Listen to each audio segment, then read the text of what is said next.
Buongiorno e benvenuti a questa prima edizione di TG Sicilia, i titoli del nostro telegiornale. Il massacro di Naro, un 24enne romeno fermato per il duplice femminicidio di 2 connazionali, uso di superalcolici e molestie sessuali alla base del folle gesto. L'autopsia conferma il brutale pestaggio. Vento forte, grandine e paura ha colpito Siracusa. Nel Porto Grande anche una nave da crociera ha rotto gli ormeggi. Dilaga l'influenza, i medici invitano alla vaccinazione e sconsigliano l'uso di farmaci antibiotici. Restano raccomandate anche le mascherine. Piano straordinario del Comune di Palermo per uscire dall'emergenza rifiuti, previsto il ricorso ai privati e 150 assunzioni e tempo indeterminato. Calcio riprende il campionato di Serie C, il Catania a Crotone in cerca di continuità dopo la vittoria di Benevento, il Messina attende in casa il Cerignola.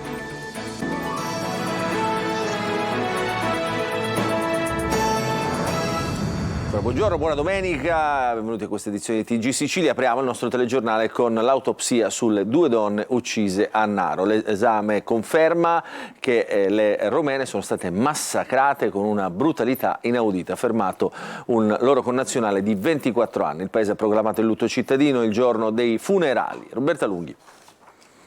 L'autopsia sui corpi delle 2 romene uccise nella notte fra giovedì e ieri nel centro storico di Naro in provincia di Agrigento ha confermato che Delia Zarnisco, 58 anni, e Maria Russa, 54, sono state massacrate. Sui loro cadaveri il medico legale ha riscontrato lesioni plurime, l'inequivocabile prova che entrambe sono state colpite prima di morire. Le salme verranno restituite nelle prossime ore. Il giorno dei funerali, probabilmente lunedì, a Naro sarà lutto cittadino, proclamato dalla sindaca Maria Grazia Brandara come segno tangibile della vicinanza dei naresi alle famiglie delle vittime. Lunedì nelle abitazioni del quartiere di Sant'Erasmo, dove a distanza di 150 metri da una casa all'altra è avvenuto il massacro, arriveranno i RIS di Messina. Il romeno 24enne fermato per duplice omicidio e vilipendio di cadavere si trova in carcere ad Agrigento. Il giovane si è avvalso della facoltà di non rispondere all'interrogatorio. Omar Edgar Nedekov era già noto perché nel recente passato era stato accusato di furto ai danni della ditta agricola del paese dove lavorava e di avere appiccato utilizzando gasolio un incendio ad una delle serre. Secondo la ricostruzione degli investigatori, giovedì sera a casa della 58enne Delia Zarniscu in via Da Vinci c'è stata una cena accompagnata da superalcolici. I commensali erano il 24enne romeno e un connazionale di 50 anni. Il giovane ubriaco avrebbe molestato sessualmente Delia Zarniscu che, respingendo le avanze, avrebbe buttato fuori dalla sua abitazione i 2. Il più giovane si sarebbe diretto verso Vicola Venia, dove avrebbe bussato alla porta di Maria Russ, mentre il 50enne sarebbe andato a casa sua. Russ, senza paura, avrebbe aperto la porta al giovane. Il 24enne l'avrebbe, secondo l'accusa, uccisa a botte e poi bruciata utilizzando la poltrona che c'era nel salone di ingresso. Da Vicolo a Venia il romeno ubriaco sarebbe poi tornato in via Da Vinci, dove avrebbe sfondato la porta d'ingresso con una ferocia inaudita, avrebbe trucidato anche la 58enne spaccandole in testa tutto quello che è stato trovato. Dei romeni richiamati dall'infernale trambusto sono accorsi. Vi sarebbero stati anche dei testimoni. L'audizione di queste persone avrebbe permesso di incastrare i pezzi del drammatico puzzle, ricostruendo cosa sarebbe accaduto. Ma l'inchiesta va ancora avanti e oggi sono state passate in rassegna le immagini dei sistemi di videosorveglianza. Adesso a Siracusa per la tromba d'aria che ieri ha colpito la città poco prima dell'1 nel giro di pochi istanti. Un vento fortissimo accompagnato anche da grandine ha colto di sorpresa tutti. Pensate, una nave da crociera della MSC ha rotto gli ormeggi nel Porto Grande. Francesco Loi.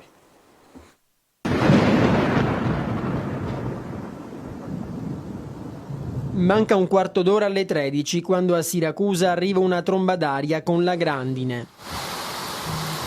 Un vento fortissimo, una bufera durata pochissimi minuti. Il maltempo era previsto, però in mattinata c'era il sole. Poi, nel giro di poco, è arrivato il temporale, cogliendo tutti di sorpresa. Madonna, guarda quelli! Questa è la paura vissuta al mercato di Ortigia. Abbassa, Ciccio! Piazza Duomo, piena di famiglie per la Befana dei Vigili del Fuoco, si era svuotata poco prima. Non hanno resistito nemmeno gli ormeggi della MSC Sinfonia in sosta tecnica a Siracusa. La poppa ha urtato la banchina del Portogrande danneggiandola. In questo video la paura di chi ha visto tutto. Si è staccata! Ma sono tantissimi i post sui social, decine e decine gli interventi dei pompieri, alberi caduti, tegole giù dai tetti, carrellati per le strade, deors dei locali distrutti o quasi. L'Epifania è stata segnata dal maltempo e le previsioni non promettono bene. Intanto a Messina il sindaco Basile ha disposto la chiusura delle ville comunali. Si teme il forte vento. E il maltempo non darà a tregua neanche oggi, diffuso un bollettino della protezione civile a causa del vento artico in arrivo dal nord, anche in Sicilia sarà allerta arancione. Anche a Palermo per dire no alla guerra con una grande marcia della pace promossa dall'arcidiocesi, in testa il vescovo Lorefice, ci racconta tutto Emanuela Corsi. Movimenti e associazioni di diversa ispirazione si sono radunati per marciare contro tutte le guerre e testimoniare insieme il proprio desiderio di pace per tutti i popoli martoriati dai conflitti. Anche Palermo dice no alla guerra con una grande manifestazione promossa dall'arcidiocesi proprio nel giorno dell'Epifania. Per i cristiani è il ricordo di un bambino che attira da ogni dove, che attira uomini di altre culture. E credo che questo sia oggi anche il motivo della scelta della giornata. Vogliamo porre in modo molto forte questo segno.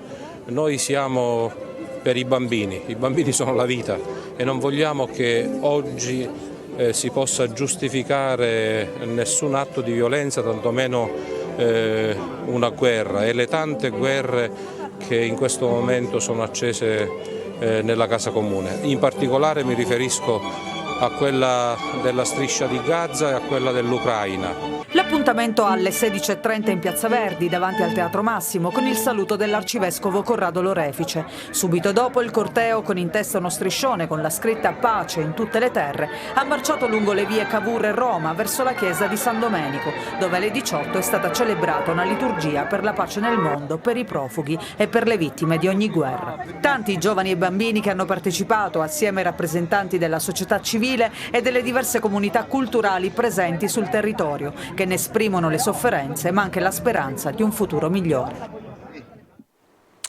Adesso parliamo dell'influenza stagionale che dilaga, ma ancora non è arrivato il picco previsto per fine mese. I medici invitano alla vaccinazione e alla cautela anche nell'utilizzo dei farmaci. Tonino De Mano.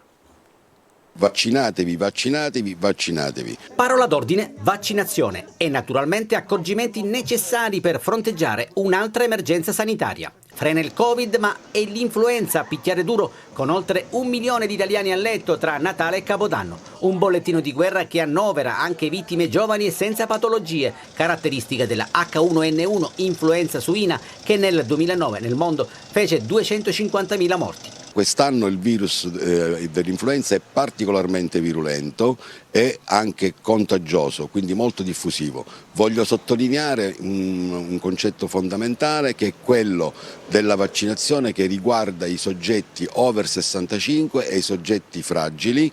Ma come difendersi dall'influenza? La terapia ovviamente è una terapia sintomatica che si basa sull'utilizzo di antipiretici, antinfiammatori, del paracetamolo. L'antibiotico è inutile. Sono oltre 60 le farmacie a Catania e provincia dove è possibile effettuare la doppia immunizzazione al Covid e all'influenza, ma la campagna vaccinale non decolla. L'informazione c'è stata, naturalmente noi vediamo da un periodo drammatico come quello del Covid, dove l'obbligatorietà ha a volte creato incomprensione da parte della gente. Probabilmente ci può essere stato anche un effetto contrario a questa precedente attività che ha indotto le persone un po' ad allontanarsi da questa pratica. Il picco dell'influenza deve ancora arrivare ed in Sicilia, contrariamente al settentrione, dovrebbe registrarsi tra fine gennaio e inizio febbraio, praticamente i giorni di Sant'Agata. Adesso a Palermo per parlare dell'emergenza rifiuti. Il Comune predispone un piano straordinario per uscire appunto dall'emergenza. È previsto il ricorso ai privati e 150 assunzioni a tempo determinato, ma in scontro con i sindacati perché dicono bisogna fare la lotta a chi si imbosca nell'azienda RAP, che è l'azienda che si occupa della raccolta. Manlio Viola. Ricorso ai privati per fronteggiare le emergenze e le carenze durante le feste nei periodi critici, un piano di 150 assunzioni, solo una parte di quelle totalmente previste, ma legato ai risultati economici dell'azienda e tempo soltanto fino a giugno per risolvere tutte le criticità. Il Comune di Palermo tenta di correre ai ripari nel disastro RAP, l'azienda della raccolta dei rifiuti che non riesce a tenere la città pulita.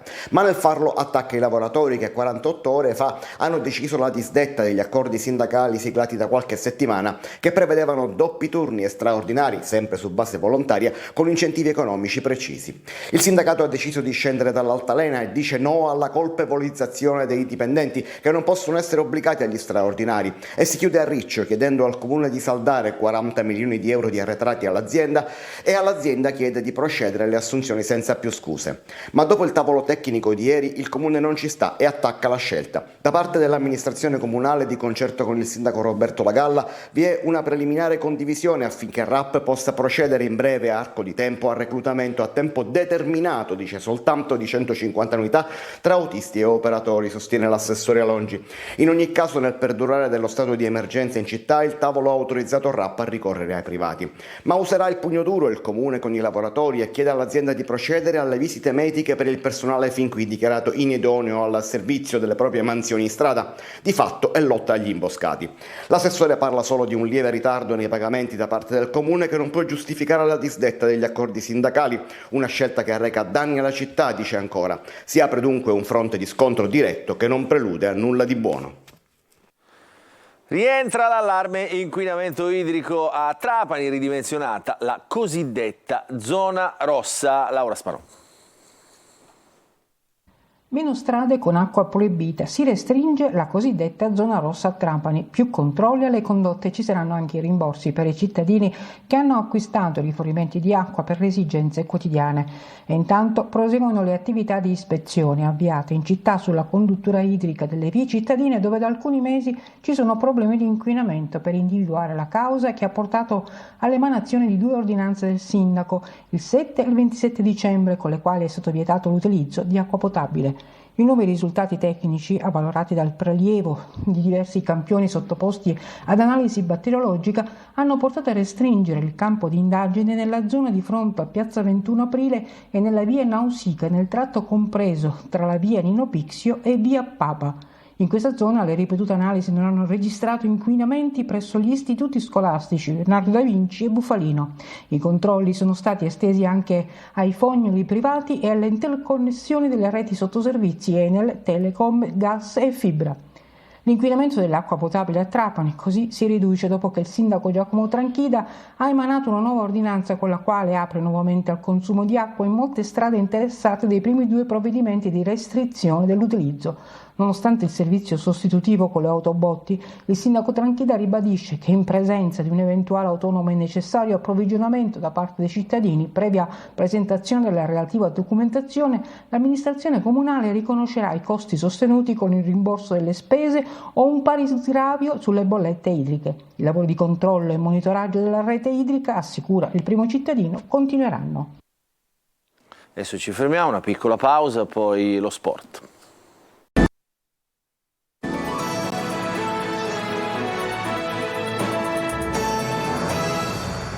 Rientriamo, parliamo di sport, parliamo del Catania che comincia il suo giro di ritorno in casa del Crotone. L'obiettivo è dare continuità dopo la prestazione positiva in casa del Benevento. Marco Carli.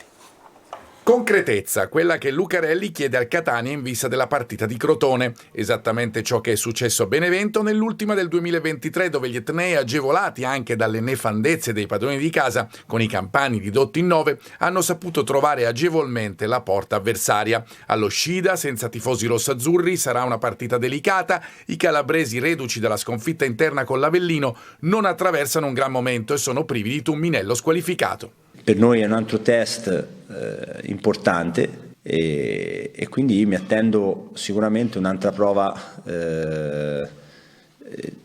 d'orgoglio della squadra. Celli e Costantino sono a disposizione. Lucarelli non dovrebbe rischiare i nuovi dall'inizio, tranne forse Welbeck, confermata la difesa 3. L'allenatore ribadisce quanto sia difficile trovare un giocatore da Catania. Database, abbiamo dei nomi, abbiamo Biondo, per dire ce n'è 1000, no? Ne individuiamo 1000, Biondo, ne rimane 600. Occhi azzurri, rimane.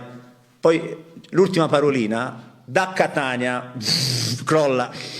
1/2, massimo 3 se siamo più fortunati. Un po' allenatore, un po' manager, con il rapporto con Grella già solido. Lucarelli in vista di Crotone del proseguo del campionato si vede così.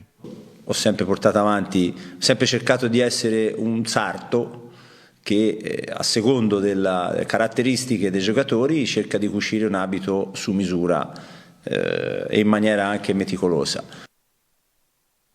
E oggi con inizio alle 14 il Messina affronterà al Franco Scoglio l'Audace Cerignola tra la forza del campionato di Serie C, prima convocazione per il neoacquisto Marco Rosafio, ce ne parla Sergio Colosi. Avversario e classifica meritano massima concentrazione nel primo appuntamento del 2024, che segna anche l'avvio del girone di ritorno. Al Franco Scoglio, ospite del Messina, c'è l'Audace Cerignola, ottava con 9 punti in più dei giallorossi e che sgomita per garantirsi un posto nei play-off dove la concorrenza è alta. La squadra di Motica ha chiuso l'andata con 4 risultati utili di fila, ma è in piena zona play-out e non può distrarsi, aspettando novità da un mercato che fin qui ha regalato soltanto il prestito secco dell'ala destra Marco Rosafio. La voglia di ritornare dove veramente sono stato bene era insomma la principale.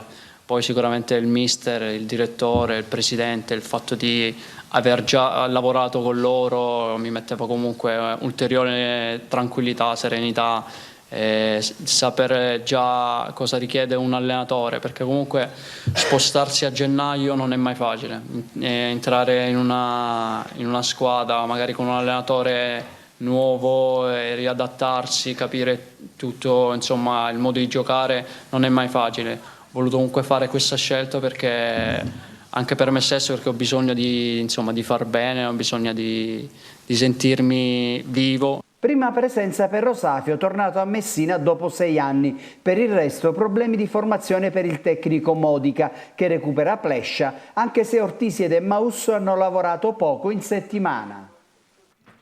Il telegiornale finisce qui e ci rivediamo per l'informazione su Antena Sicilia più tardi alle 13:30. Nel frattempo vi lascio la rassegna stampa curata oggi dalla collega Emanuela Corsi. Grazie per averci seguito, buon proseguimento di domenica a tutti.